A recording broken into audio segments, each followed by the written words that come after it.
So parents నుంచి ఒక common question నేను వింటున్నాను, అదేంటంటే speech versus language delay.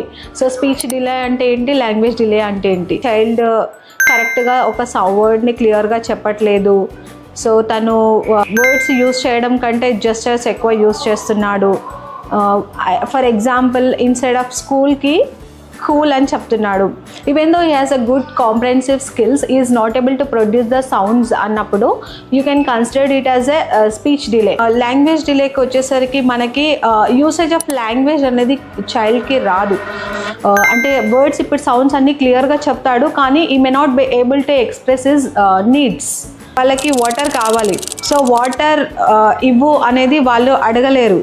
And మీరు ఏదైనా వర్క్ చెప్తారు, and give me a pen, SIT on the sofa, ఇవి 2 ఇన్స్ట్రక్షన్స్. అవి వాళ్ళు ఫాలో అవ్వలేరు, ఎందుకంటే వాళ్ళకి అండర్స్టాండింగ్లో, అర్థం చేసుకోవడంలో ప్రాబ్లం ఉంటుంది, ఎట్ ద సేమ్ టైం చెప్పడంలో కూడా ప్రాబ్లం ఉంటుంది. Speech related issues, language related issues, నేను ఇందాక మీకు చెప్పినట్టు అలా డిలే ఎక్కడైనా మీకు కనిపించినా కన్సల్ట్ అవ్వండి. Early identification and early intervention is the best option for the kids.